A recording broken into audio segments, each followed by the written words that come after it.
Mitra bisnis, terpilihnya Donald Trump menjadi Presiden Amerika Serikat dinilai sejumlah pihak bisa menguntungkan Indonesia. Pasalnya, ketika Amerika menerapkan biaya impor tinggi ke produk Tiongkok, maka perusahaan-perusahaan Tiongkok akan memproduksi produknya di negara-negara lain seperti Indonesia agar bisa masuk ke Amerika dengan biaya impor lebih rendah.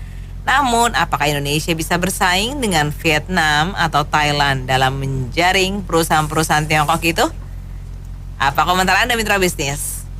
Di 633-9160 atau WhatsApp call di 0816-924-924. Saya pikir kalau saya jadi pengusaha Amerika ya saya akan tanya kedutaan saya di sini kalau mau masuk, dan sebaiknya jangan, karena di Indonesia ini bagaimana kita mau iklim berusaha ya. Dan ini masukan buat menteri-menteri yang baru yang sudah ditunjuk oleh Pak Prabowo. Kita lihat aja di jalanan itu, kalau mau bisnis transport di tiap tikungan U-turn itu ya, itu banyak yang polisi cepek. Apakah polisi cepek ini berdiri sendiri, ataukah dia berkolaborasi dengan oknum dinas perhubungan atau oknum polisi lalu lintas? Wallahu alam. Begitu juga kalau Anda buka usaha bakso di ruko gitu, itu langsung dari mana-mana datang. Mungkin ada oknum kelurahan, kemudian ada oknum ormas pemuda dengan baju seragamnya yang mirip militer dalam militer. Itu membuat harga jual Anda jadi mahal, dan Anda tidak bisa menghitung berapa benarnya HPP, harga pokok penjualan, karena ada biaya pungli yang begitu masif, dari mulai pengurusan izin, kemudian di lapangan seperti tadi polisi cepek, ormas, kemudian ormas kemasyarakatan juga kadang mau bikin acara ini, acara ini itu nodong duitnya juga ke pabrik atau ke perusahaan-perusahaan yang ada di sekitar. Jadi selama budaya hal realitasnya masih seperti itu, maka pengusaha yang ada di Indonesia ini hanya pengusaha-pengusaha kecil. Nah, kepastian usaha itu kalau Anda buka usaha percetakan atau tadi ya kayak restoran bakso di Singapura atau di Sydney, maka Anda perlu menghitungin biaya sewa, kitchen, employee, stok, dan bisa menghitung harga jual. Tapi kalau di Indonesia itu antara HPP yang Anda hitung di Excel sheet dengan biaya tambahan itu bisa 100% sendiri biaya silumannya gitu. Nah, jadi selama biaya siluman ini banyak, jangankan investor dari Amerika yang ke Indonesia, investor Indonesia pun akan keluar dari Indonesia. Mungkin anak cucunya itu udah buka bisnis di mana? Bitcoin, sesuatu yang tidak membutuhkan pungli-pungli ini, di saham, atau dia ke Vietnam, atau dia ke Filipina, atau ke negara-negara di luar itu. Di Indonesia ya yang pakai all money-nya aja, apa lama, sawit udah lama, kapal yang udah lama. Kalau yang baru-baru mah cari investasi di negara yang hukumnya itu berjalan. Kalau di Indonesia 1-10 mungkin hukum kita masih sangat jauh lah. Mungkin yang bisa menjawab kualitas hukum kita itu ya Pak Poli lalu lintas, Pak Poli Satpol PP, itu bisa menjawab apakah hukum kita itu untuk bisnis sudah mendukung investasi atau membebani. Terima kasih. Tenaga kerja di Indonesia kan setiap tahun acap kali ingin kenaikan gaji ya. Ini yang mengakibatkan sulit persaingan produksi yang bisa dibawa keluar. Karena pengusaha dalam kan tidak akan merasa mau rugi kan. Kalau dengan adanya penambahan gaji karyawan, otomatis mereka harus menambahkan ke jenis produknya gitu loh. Sedangkan di Vietnam itu kan kompetisinya mereka tarifnya nggak semahal di Indonesia atau di Thailand gitu loh. Jadi ini mungkin di satu pihak kalau dengan jenis upah yang sama, saya kira bisa bersaing ya ketat dengan Vietnam atau dengan Thailand. Cuma kalau dari gajinya lebih mahal, otomatis pihak Indonesia akan berpikir ulang apakah bisa berkompetisi secara global dengan negara-negara Vietnam ataupun Thailand. Saya kira itu aja ya. Iya, terima kasih. Jadi kebetulan saya sharing saja. Saya bekerja cukup dengan banyak perusahaan asing di Karawang, di Cikarang, dan juga daerah sana yang memang kita tahu banyak perusahaan asing yang membuat pabrik. Yang tentu saja mulai dari pabrik dari China, Jepang, Korea, dan macam-macam. Kalau dari dari pengalaman saya bekerja setiap hari bertemu dengan pengusaha dan investor asing yang saya dapatkan tarif dan tentu saja seperti gaji itu salah satu faktor tapi bukan yang utama. Yang mereka lebih cari adalah kepastian di dalam usaha dan juga kepastian di dalam hasil daripada kualitas dan hasil kerja. Yang jujur saya tidak bisa komen banyak tentang Thailand atau Vietnam karena memang saya tidak pernah ada hubungan kerja di sana. Tapi kalau di Indonesia, saya mengambil contoh baru-baru kemarin saja ada demonstrasi besar di pabrik salah satu merek AC yang dari Jepang. Saya tahu, saya yakin teman-teman sudah tahu ya pabrik yang mana. Ya kan, belum lagi tiba-tiba nanti bisa jalan ditutup, nggak boleh lewat truk karena minta ongkos permisi. Nanti belum lagi ada tiba-tiba demo lagi karyawan mogok minta ada tambahan ini, tambahan itu.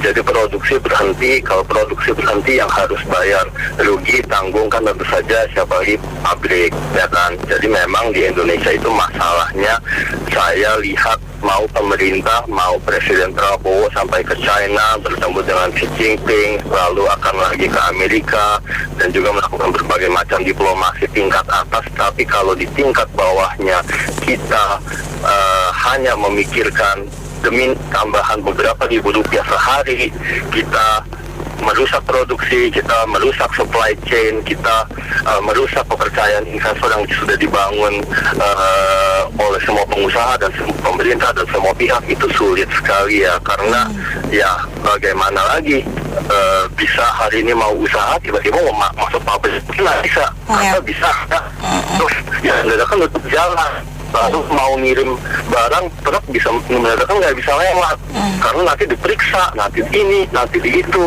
Jadi maksud saya ya kalau kita ngomong birokrasi, kita ngomong keamanan, ya kan memang ada banyak hal yang sepertinya ini PR-nya harus bagi pemerintah itu berantasnya dari bawah sekali. Ya jadi tentu saja kayak premanisme ya. Ya sepertinya premanisme itulah yang sepertinya sekarang membuat banyak investor jadinya takut ya kan saya mau produksi tapi nanti ada dapat ancaman ini itu dan lain-lain, ya kan kita mau lapor polisi, mau lapor orang enggak.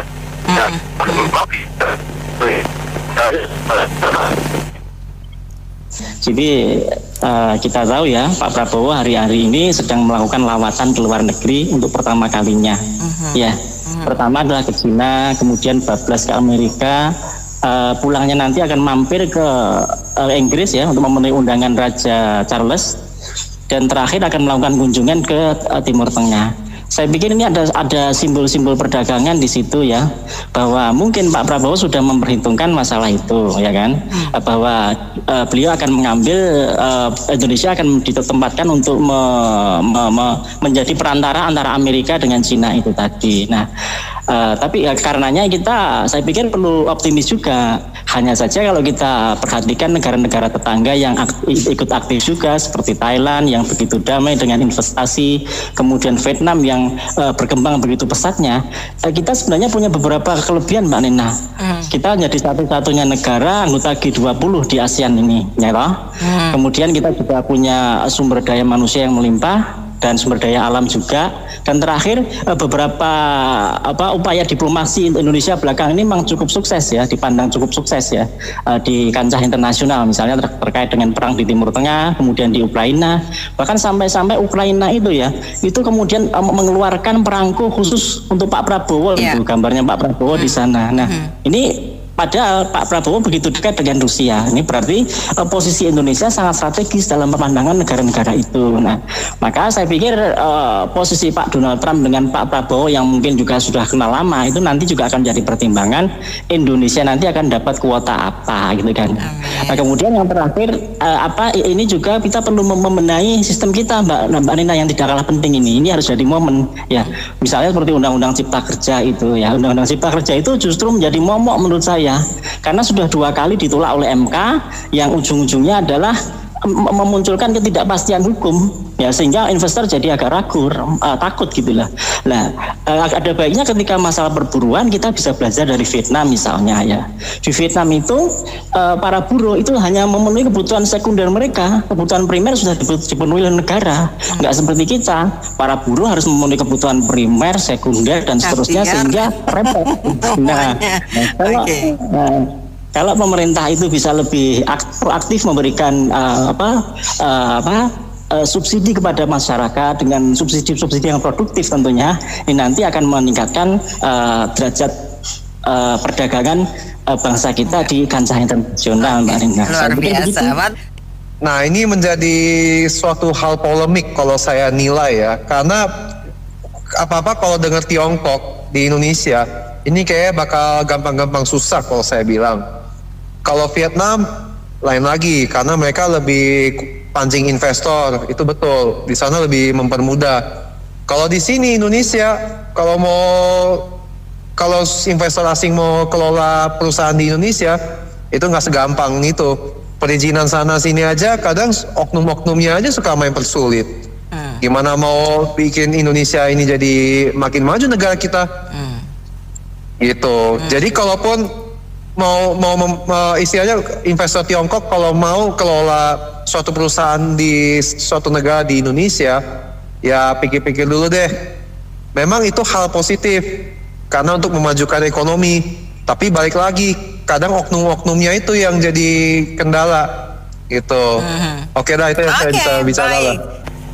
Next Amerika great again.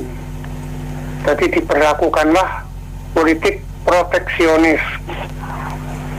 Dia keras terhadap barang-barang dari Tiongkok. Diblokir sedemikian rupa. Tiongkok marah. Sekarang ini Xi Jinping sudah memberi warning. Anda kalau mau bekerja sama, Anda akan untung. Tapi kalau tidak, ya silakan saja Xi Jinping. Jadi ya mudah-mudahan lah secara kemanusiaan sadar Donald Trump itu. Dibanding sama Vietnam dan Thailand itu udah jauh lah kita ya. Terutama kita nggak bisa ngomong jauh-jauh deh, hari libur aja. Hari libur di Thailand itu hari libur keagamanya sedikit sekali, karena hanya sebagian besar hanya satu agama. Kita coba dihitung berapa, ya kan? Nah, belum juga iklim investasinya seperti yang Pak Edwin bilang, banyakkan peraturan dan lain-lain, ya kan? Tapi kita juga jangan salah, Donald Trump kali ini itu seperti yang kemarin, bisa aja dia merubah policy, ya kan? Belum tentu dia menentang 100%, karena investor China itu di Amerika juga banyak sekali. Dan dia punya berbagai cara. Jadi ya kita nggak usah berharap terlalu banyak lah, mendingan yang sudah pasti aja cari negara lain. Kalau kita dapat yang Cina ya bagus, gitu aja. Saya meneruskan Bapak yang barusan ya. Donald Trump belum tentu seperti dahulu lagi. Kenapa? Saya cerita bisnisnya aja dulu ya. Karena satu, partnernya dia saat ini, partner itu vice president ya, bukan vice president bukan. Tapi sponsornya dia salah satunya adalah Elon Musk. Ya. Elon Musk itu orang yang bisnis tapi sportif. Dan dia SpaceX-nya dia itu sudah mengumumkan untuk yang supply kecil-kecil itu spare part-nya SpaceX dia di Taiwan untuk hengkang ke Vietnam. Jadi I don't know what, dia alasannya geopolitik. Oke. Lah, sementara Elon Musk dengan China itu dia bisa mengadopsi apa yang dipikirin oleh China. Bahkan dia nyalain Amerika gitu ya. Satu. Dua, walaupun Donald Trump itu menerapkan 60%, China itu investasinya udah kemana-mana dan barangnya udah di mana-mana. Jadi kalau saya misalnya tinggal di Afrika aja, saya bisa doing business cuman trading company aja kok. Ya. Ambil tuh barangnya China untuk kirimin ke situ, walaupun dikenakan 10%, okay, nggak masalah kan, gitulah kira-kira ya, oke.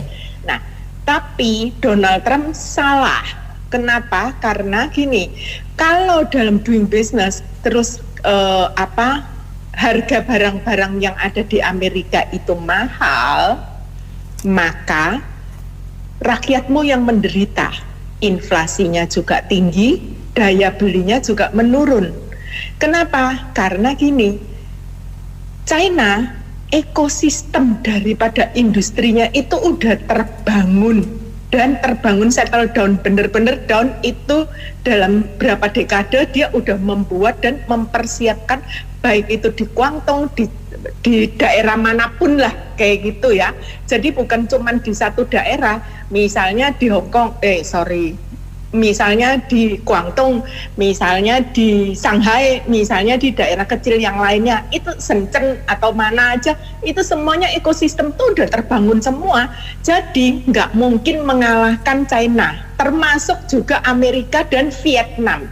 Vietnam kali ini itu dia lagi bangun ekosistem tapi baru-baru aja. Sementara Indonesia nggak bakal bisa bersaing karena ekosistemnya kita itu belum ada. Kenapa? Ya, karena negara kita bukan makan nasi tapi makan politik. Nah, sementara kalau misalnya kita mau, ya kita berarti yang lebih mudah adalah trading company or yang misalnya, Indofood kayak gitu-gitu, makanan yang kayak gitu, itu masih bisa masuk gitu ya. But itu tuh untuk makanan konsumsi Amerika atau enggak, saya nggak tahu ya. Terus jadi pokoknya yang high technology, pabrik yang high technology di Indonesia itu masih bisa masuk ke sana, masih bisa ekspor ke sana. Tapi kalau yang misalnya seperti garment lah, apa kayak gitu-gitu, ya let's see berikutnya itu bagaimana. Buktinya buruh itu kan merasa dia tidak bersalah dan dia memiliki kapasitas untuk minta naik 10%. Hal-hal seperti ini ditambah lagi belum nanti kalau kepala daerahnya kita mau ngadakan perubahan bla bla bla. Terus Mbak Nena orang Jawa Tengah kan nggak tahu Boyolali itu daerah bagaimana. Gila banget, udah miskin, terus banyak korupsinya, banyak nggak tahu deh. Nah, hal-hal seperti ini sebenarnya kita tuh hati-hati memilih kepala daerah. Kalau kepala daerahnya nggak bener ya ini akibatnya high cost ekonomi. Karena apa? Di pusat diperbaiki tapi di daerah diperas. Ini juga sebuah masalah kan. Padahal di Jawa Tengah itu Pak Jokowi kan udah bangun daerah industri ya. Nah, itu masalahnya. Jadi kita ini belum tentu, let's see nanti bagaimana. Kalau menurut saya Donald Trump kan juga pengusaha, akan berpikir bagaimana. Terus saya juga agak tanda tanya kenapa Elon Musk minta orang-orang yang ada industri yang supply punya dia itu pindah dari Taiwan pindah ke Vietnam. Jadi kan sebenarnya ini ada big question mark gitu ya, apa ini masalahnya. Jadi kalau Indonesia sebenarnya saya ngomong Pak Prabowo itu yang benar. Kenapa? Pertanian itu dibesarin, maksudnya dicukupin untuk kita, kalau syukur-syukur ya kalau bisa ekspor kayak gitu ya. Nah terus ditambah lagi perikanan kayak gitu, itu aja kita tuh udah kayak kenyang. Nah terus tambah satu lagi, jangan kita sombong, SDA kita itu seolah-olah kayaknya kita bisa kaya terus nggak usah pakai bekerja. Salah. Kenapa? Karena sekarang mobil di China itu udah pakai pakai matahari, udah dia bisa transfer sendiri baterainya. 1, 2, sekarang lagi lagi riset tentang nuklir.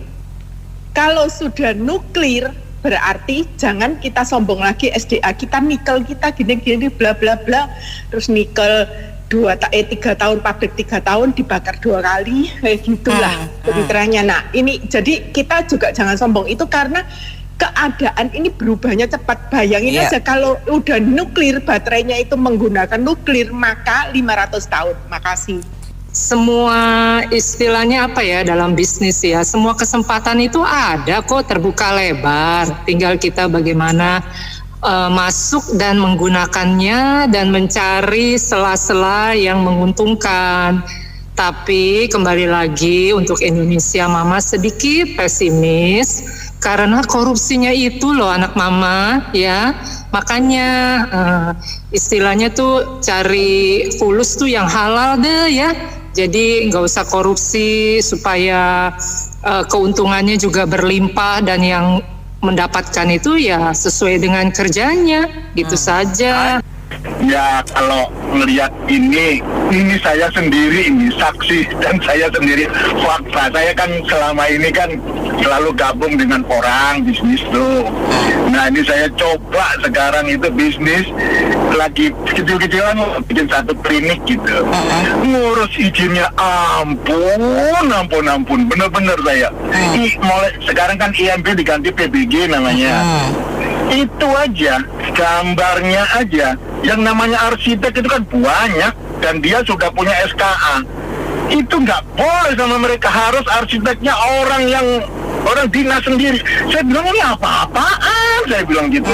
Kok bisa lah, buat apa sekolah arsitek mereka itu kalau untuk nggak bisa dipakai untuk ini, walaupun secara ketentuan sudah memenuhi syarat.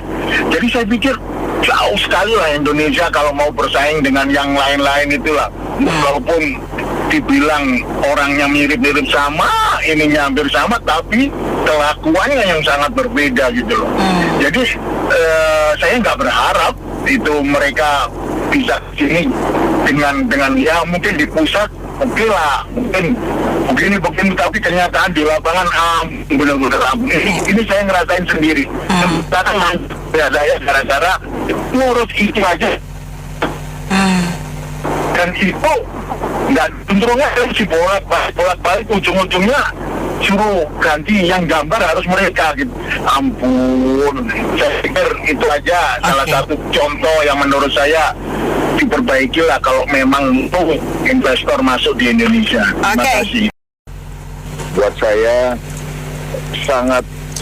sangat percaya bahwa Indonesia punya advantage dibandingkan Thailand dan Vietnam. Asal nomor satu, leader kita yang baru Pak Prabowo betul-betul negarawan sejati ya, dan betul-betul menumpas korupsi lebih keras dari Jokowi. Pungli, birokrasi semua dipotong. Ya, saya mau refresh sedikit. Pak Jokowi berusaha motong birokrasi dengan menciptakan OSS segala macam. Online system, tapi online system itu sampai sekarang sudah berjalan 3 tahun, banyak kegagalan, error segala macam yang menurut saya ada kok yang ingin menggagalkan OSS tersebut ya. Nah, moga-moga Pak Prabowo akan lebih keras dan lebih berhasil menyikat semua orang-orang yang berusaha menggagalkan korupsi, nepotisme dan birokrasi. Terus sekarang kita berpaling ke negara luar. Kenapa Indonesia lebih punya advantage? Saya pernah berhubungan bisnis dengan Vietnam bertahun-tahun dan juga Thailand sekarang ini. Saya punya opini begini, Vietnam negara yang korupsinya juga hebat, tapi kita bisa tahu sehebat mana. Salah satu contoh, partner saya di Vietnam sudah lah di sana sampai sekarang masih mengeluh bahwa Vietnam sudah menjalankan jalan tol seperti jalan tol di Vietnam sangat jarang. Ini jalan tol utama satu dari bandara menuju ke kota sudah 15 tahun lalu tidak pernah ada sedikit realisasi. Dan karena apa? Karena sih. Jadi banyak orang yang berebut kepentingan soal jalan tol. Satu. Kemudian kita berpaling ke Thailand. Thailand, kalau saya bicara sama bisnismen asing, mereka kurang yakin Vietnam bisa maju seperti Indonesia. Kenapa? Indonesia demokrat, republik yang bebas, tinggal tergantung sifat negarawan dari Presiden Pak Prabowo. Tapi Thailand berbeda, dia kerajaan. Nah, kerajaan itu semuanya tunduk pada raja dan tunggu keputusan raja. Dan kita semua tahu raja adalah manusia yang sambil duduk, sambil bicara bahwa dia memimpin negara, tapi pribadinya tetap manusia biasa. Artinya raja itu bisa lebih pentingkan kerajaannya dan keluarganya daripada bangsanya. Demikian, terima kasih. Jadi dari aspek yang berbeda lah kita ngelihat, tak usah ngomong dari sisi legal, iklim industri, persaingan, SDM, gak usah lihat ke situ. Kita tahu lah sama-sama sentimen anti Cina masih sangat kental di negara kita. Jadi logika berpikirnya begini, ketika Mas Anto yang punya modal, punya uang, mau invest ke satu negara, di mana negara itu anti sama Mas Anto, apa mungkin Mas Anto mau? Nah, jadi logika berpikirnya kurang lebih seperti itu. Kan kita bisa lihat, mungkin pilkada contohnya, Jakarta lumayan parah juga ya. Kita pikir ibu kota. Jadi kalau balik lagi, udah nggak usah ngomongin yang banyak aturan main segala macam yang kita kalah segala-galanya. Dari yang paling ini aja, sentimen anti Cina itu aja. Pun kita nggak bisa ngelawan Thailand, ngelawan Malaysia, Vietnam, Bangladesh even mungkin. Jangan-jangan itu aja sih menurut saya. Susah. Karena walaupun infrastruktur zaman Pak Jokowi sudah mulai membaik, tapi hukumnya kan masih sangat lemah. Jadi sana sini bisa diaduk-aduk gitu loh. Dibanding mungkin dengan Vietnam dan Thailand yang sudah mulai lebih baik daripada kita. Ya, dari segi hukum saya yakin mereka lebih baik. Pun tadi ada yang sebut Pak Jimmy kalau nggak salah. Masih cukup banyak di sana gitu loh. Tapi percepatan ekonominya saya lihat cukup baik di Vietnam. Begitu, katanya akan masih susah gitu. Kecuali Pak Prabowo benar-benar keras. Yang koruptor gantung, hukum mati, baru bisa gitu. Oke, ini Trump ya, menurut saya ini Trump menang, ya direct dampaknya kepada kita rasanya sih nggak ada ya, nggak ada direct impactnya terhadap kita. Tetapi Trump ini menang, sebenarnya Tiongkok lebih senang, tahu nggak? Waktu Trump kalah oleh Joe Biden, itu beberapa teman-teman dari sana, mereka udah bilang pemerintahan Cina itu mereka agak sulit menghadapi stylenya si Demokrat. Waktu itu begitu Demokrat menang, cara Joe Biden dengan Trump beda. Kalau Trump langsung seperti pemain bowling, langsung fighter, hajar terus pakai itu tarif. Kalau Biden itu bukan gitu, dia rangkul kiri kanan untuk hajar si Cina. Dan 4 tahun terakhir ini memang Cina terasa sekali. Tumbuhannya melambat, semuanya melambat. Nah, dampaknya terhadap Indonesia ya di situ. Kalau Cina melambat, kita juga ikut melambat, mengalami kesulitan. Kita akan, karena kita ekspor akan terhambat. Sebaliknya, karena mereka melambat, mereka akan import kemana-mana. Sehingga 4 tahun terakhir ini kita terasa sekali banyak barang import yang akhirnya terusak. Bahkan teman saya, beberapa orang China, mereka punya produk di Indonesia, mereka sendiri sesama mereka yang sampai di Indonesia berantem. Itu yang terjadi. Benar, ini yang terjadi. Sesama produk di Indonesia yang berantem. Jadi kalau kita bilang Trump ini dampaknya terhadap Indonesia, mudah-mudahan cara dia, Trump, membuat kondisi geopolitik agak tenang.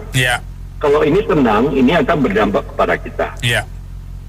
Tetapi Indonesia jangan lupa, jangan karena Trump menang kita melihat dampak baiknya apa enggak. Tetapi Indonesia, siapapun menang, Indonesia itu sekarang saing itu bukan dengan sama Asia Tenggara, bukan hanya sekedar Thailand dan Malaysia lagi.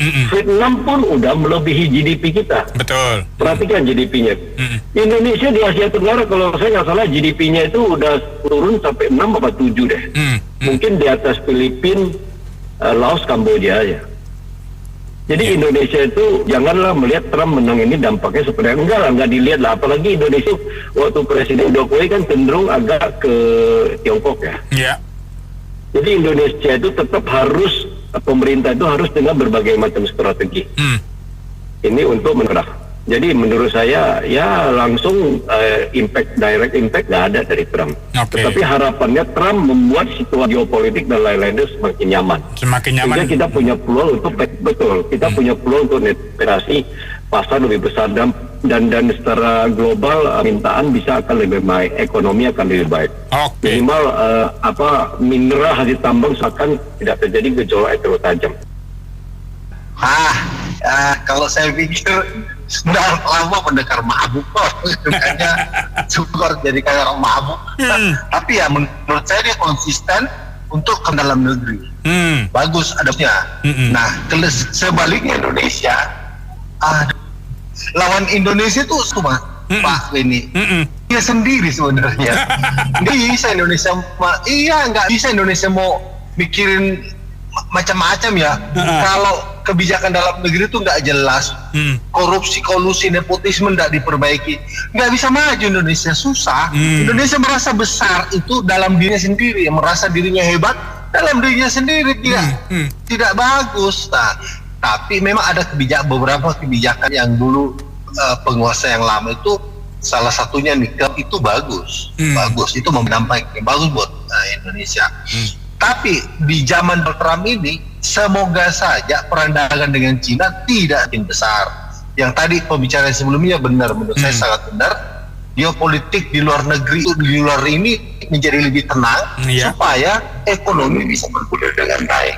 Eropa juga bisa hidup kembali, Amerika juga bisa ekonominya bagus, Cina terutama bagus, Indonesia bisa dapat lah. Apalagi Anda tahu, ini benar. Vietnam jauh lebih bagus dari kita saat ini. Kita tidak bisa pungkiri. Kita harus sadar benar sadarnya. Oleh karena itu, kembali lagi yang kemarin kita ngomongin, buruh jangan nuntut macam-macam. Memang lu jago seberapa, lawan luar negeri itu nggak gitu. Kasihan tuh pengusaha malah. Kan? Tapi sebab kita selalu berharap moga-moga dengan kunjungan Pak Prabowo ke Cina, ekonomi Indonesia bisa di-push lebih bagus, dan Trump mungkin tidak sejelek Joe Biden dalam menghadapi China. Karena menurut saya Trump itu lebih sportif, nggak seperti Joe Biden ngajak teman-temannya ngerok Cina kan. Ya itu. Dan Trump itu dulu Eropa pun dilawan ini, dinaikin pajak macam-macam, masuk baja, terus mobil dan macam-macam tuh. Jadi memang Trump mungkin lebih mengutamakan dalam negeri, ya oke. Dan mudah-mudahan dengan Cina tidak terlalu perang dagang dengan Cina tidak terlalu besar-besaran, sehingga ekonomi Cina tumbuh, Indonesia ekonominya juga membaik. Itu aja. Nah, saya pernah ke Vietnam, terus sering lihat Cina. Jadi inti masalahnya saya setuju, selama namanya investasi, orang tahu duit triliun, kepastian hukum, Pak. Kepastian hukum dan kemudahan berusaha. Masalah soal kita lihat di Vietnam, dia memudahkan orang, biayanya nggak terlalu besar. Jadi kalau soal pintar, orang Indonesia nggak kalah pintar sama Vietnam, Pak. Jujur ngomong, Pak. Jujur ngomong. Jadi kepastian hukum yang kita ini suka diroba-roba, jadi orang takut, Pak. Paling gitu, Pak. Kami jelas, bisnis jalan kasih.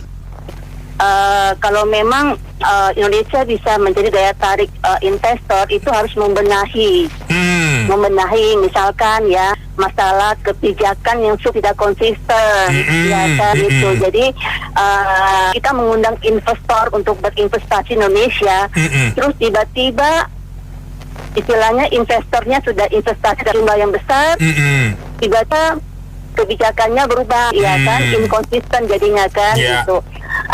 Terus sebenarnya gini, negara China mereka sebenarnya ingin berinvestasi di Indonesia, tapi mereka, kita melihat kenyataan yang ada seperti ini, mereka jadi mengurungkan niat, ya kan. Ini harus dibenahi gitu kan, yang seperti saya bilang tadi, seperti kebijakan yang tidak konsisten, ya kan, terus masalah regulasi yang rumit, ya kan, gitu kan. Untuk untuk mengurus perizinan izin pindah misalkan di Vietnam itu hanya butuh waktu sekitar kurang lebih 3 bulan ya, sekitar kurang lebih 3 bulan.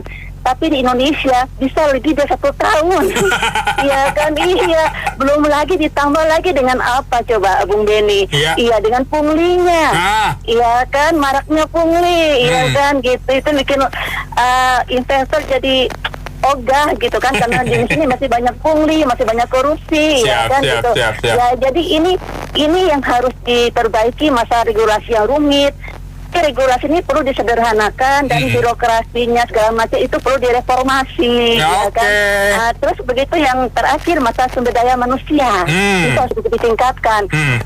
Kenapa China lebih memilih Vietnam, Thailand? Di sana itu ya dengan sumber daya manusia yang berkualitas yang memadai, itu di upahnya tuh nggak terlalu mahal.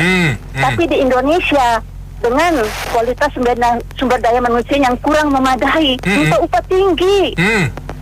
Ini juga masalah karakter juga gitu kan. Kerjanya malas tapi minta upah tinggi gitu kan. Ya ini juga yang harus diperbaiki semuanya. Jadi Pak Prabowo bisa melakukan seperti yang Ibu Mila katakan betul ya, tapi ininya harus dibenahi total dulu gitu. Kalau enggak, aduh lihat sih ya, kalau investor mau masuk ke Indonesia dalam keadaan seperti saat ini, belum banyak regulasi yang tumpang tindih, undang-undang tumpang tindih, nggak ada kepastian hukum. Iya, oke. Dulu kan banyak tokoh-tokoh partai yang terkenal ya, yang salah satu AMR saya singkat aja. Dia bilang hati-hati loh, Tiongkok ke sini nanti bangsa kita dijajah katanya. Gitu, dia mungkin agak rasis gitu ya. Nah sekarang gitu, Tiongkok sih mau masuk sini, katanya MUI minta ini sertifikat halal, ya susah nggak mau deh. Jadi kita sini kan masih ada kelompok tertentu masih anti ya. Dia mereka kan ya istilahnya kata kasar kan, apa kodok bawa tempurung dong nggak bisa dari dunia luar. Perusahaan kan dia kan mana yang penting ada cuan, benar nggak? Coba sistem kita ya mesti jangan amburadul, di demo naik gaji. Kalau diatur seperti Tiongkok juga, Korea, Jepang juga ada perusahaan yang benar, ada nggak benar ada. Cuma tergantung kita gimana menyerap itu. Indonesia juga ada kelebihan dan kekurangan bandingkan Thailand sama Vietnam. Iya, saya cuma pikir kalau ditanya apakah mampu Indonesia, kalau ditanyanya harusnya kenapa harus Indonesia? Itu aja sih pikirannya ya. Kenapa? Karena sudah terjadi waktu di zaman Pak Jokowi juga. Akhirnya asing itu semuanya memilih kalau bangun pabrik, termasuk Elon Musk akhirnya juga keluar Indonesia, bukan di dalam Indonesia. Mereka akan mencari ke ya tadi yang disebutkan Vietnam sama Thailand, itu jauh lebih produktif SDM-nya. Itu pertama. Kedua, peraturannya juga nggak tumpang tindih, nggak kayak di Indonesia tuh peraturan semua tumpang tindih. Jadi akan sangat merepotkan sekali kalau untuk buka di Indonesia. Lagi pula kalau saat-saat ini kalau orang mau pikir buka pabrik baru di manapun itu, nggak akan mikirin banyak-banyak SDM karena banyak kan pakai robot. Nanti begitu pakai robot ribut lagi itu apa presiden buruh kita tuh Said Iqbal yang nggak pernah turun-turun setelah sudah seumur hidup kali itu ya jadinya ya, nggak pernah ada pemilihan atau penggantian presiden buruh itu ya. Selama intinya selama presiden buruh Said Iqbal masih menjabat ya susahlah Indonesia untuk maju. Buruh-buruhnya semua disetir sama dia terus. Itu aja Bu, terima kasih. Saya langsung jawab karena saya sering ke Thailand dan sering ke Vietnam ya. Tidak bisa karena SDM kita itu nggak bisa. Itu si Iqbal itu bodoh saja. Lu mau minta gaji 10%, 50% lu minta naik, tapi SDM-nya bisa nggak kerja kayak dia orang? Nggak bisa, lambat. Sebentar mau kencing, sebentar mau isar rokok, sebentar mau sholat, sebentar mau apa, nggak bisa lawan lah, titik. Jadi kalau mau bersaing sama Thailand dengan Vietnam, aku sering ke sana, nggak bisa, nggak mungkin, nangis lah dia. Berubahlah si Iqbal itu, jadi nggak usah minta naik gaji, ngaca saja kaca kau dia, ada kaca besar aku beliin kaca tuh. Si Iqbal itu, ya. Menurut saya itu terlalu naif loh, harapan seperti itu terlalu naif ya. Emangnya semudah itu, maksudnya di sana dinaikin importnya di US untuk barang-barang dari Tiongkok, kemudian Tiongkok pindah pabriknya keluar hanya untuk menghindari aturan itu. Terlalu naif sekali ya. Kita tahu kalau dia pindah nggak akan ke Indonesia. Bukan saya pesimistik, tapi saya justru realistis ya.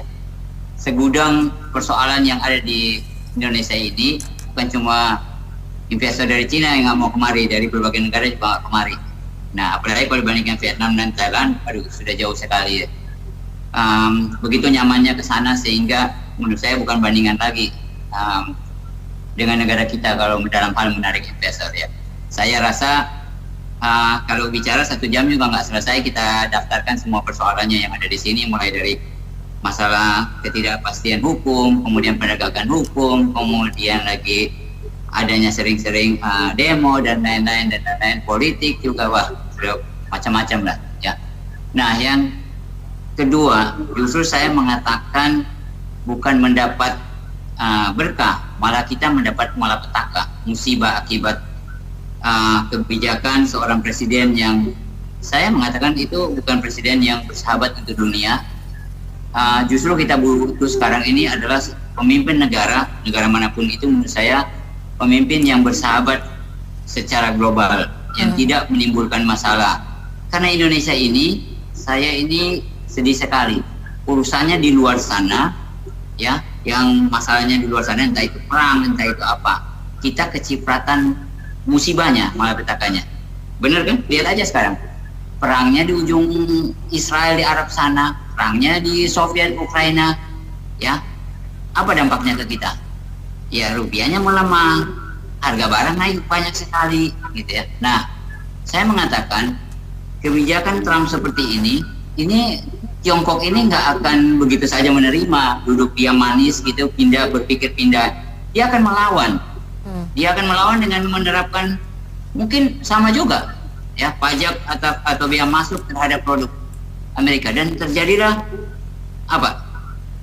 Terjadi pertengkaran. Akhirnya bukan cuma masalah tarif, hubungannya memburuk. Nah, kalau mereka ribut-ribut, kita lagi kena dampaknya. Jadi justru maksud saya, pemimpin itu seperti itu, yang namanya Netanyahu itu, Putin itu, dan pemimpin-pemimpin Ormas atau Hamas dan itu yang begitu-begitu tuh dimusnahkan dari dunia ini, supaya dunia ini hidupnya bersahabat. Saya ingin lihat seperti Pak Presiden kita, Pak Jokowi, itu sangat bersahabat dengan manapun. Mantan Pak ya. Mantan presiden kita ya. Oh iya mantan ya, maaf Pak Prabowo. Dan Pak Prabowo kita juga sekarang untuk bersahabat dengan dunia. Beliau lihat ini, pergi ke sana kemari semua negara ya, tidak ada pro gitu. Kita butuh negara itu. Itu si Trump itu ya, boleh-boleh aja sih mau bela negaranya, tapi tidak membuat masalah. Ditambah lagi didukungnya Elon Musk, yang semua menurut saya mereka itu egois saja. Itu apapun alasannya itu ya. Jadi saya berharap ke depan tidak ada negara pemimpin seperti ini, karena kita sekali lagi Indonesia ini selalu keciprat malapetakannya. Mudah-mudahan ini bisa bermanfaat. Terima kasih Bu. Buat saya pribadi, saya punya keyakinan yang tinggi, asal leadership yaitu Pak Prabowo betul-betul melanjutkan apa yang menjadi pemikiran dan rencananya Pak Jokowi. Nah, kenapa Indonesia punya advantage? Karena saya pernah berhubungan dagang dengan Vietnam. Vietnam satu negara yang favorit bagi investor, tapi korupsi di negara itu juga ya kita tidak tahu, juga cukup keras, mungkin mirip seperti Indonesia. Mereka planning mau bangun jalan tol sudah 15 tahun tidak terrealisasi, sedangkan Pak Jokowi sudah merealisasikan banyak sekali selama 10 tahun terakhir.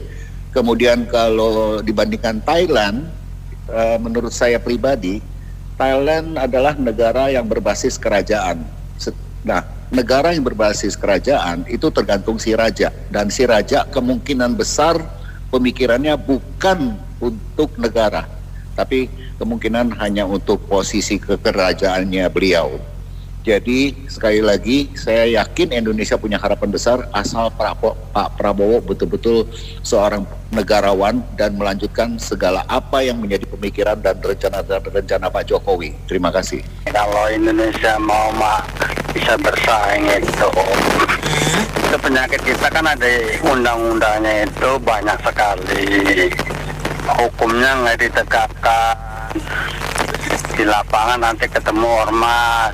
Di depan saya itu ada tentara, ada polisi, nggak bisa ngapa-ngapain juga itu. Tentara sama polisi cuma liatin doang. Belum nanti di birokrasi walaupun udah tertulis seperti itu online, kalau nggak kenal proses nggak diproses juga. Kan ada di peraturan pemerintah, undang-undang itu harus hukum berjalan, siapapun yang melanggar hukum harus ditegakkan, jangan pengusaha. Sekarang kan enggak, sekarang ada pengusaha itu KTP-nya pengusaha, ya. Kalau ada temennya yang nggak disukain, dikasih uang sama polisi, kerjain tuh, polisinya cepat kerja, ada uangnya. Cariin pasal yang dia suka, pakai undang-undang perlindungan konsumen. Ya orang yang jujur ya susah lah di kita. Makasih. Ya kalau kita mau mengomentari secara geografi, kita tidak akan bisa menang lawan Vietnam, Thailand yang lebih dekat ke Amerika. Biaya ongkos perjalanan kita masih lebih lama, lebih mahal. Jadi kalau kita nggak bisa memberikan sesuatu yang lebih baik daripada mereka, harapan kita kecil sekali. Yang diharapkan dari kita adalah seperti sewaktu Trump yang lalu memberi GSP untuk Indonesia, di mana biaya masuk Indonesia lebih rendah dari Vietnam, sehingga itu satu kesempatan untuk kita ke sana. Selama GSP tidak dikasih ke Indonesia lagi, kemungkinan untuk bersaing agak susah, karena secara geografi kita kalah jauh, ongkos angkutan juga ke logistik ke sana pasti lebih mahal, dan tidak ada yang menguntungkan Indonesia sama sekali, kecuali dengan dibantu dari Trump sendiri yang memberikan GSP khusus untuk Indonesia. Itu satu-satu jalan untuk kita menarik investor asing ke Indonesia. Sekian menurut saya. Terima kasih. Terima kasih Pak Santoso atas komentarnya, dan mitra bisnis kami cukupkan Businessman Opinion untuk kali ini. Terima kasih yang sudah berpartisipasi. Saya Anita Wijaya.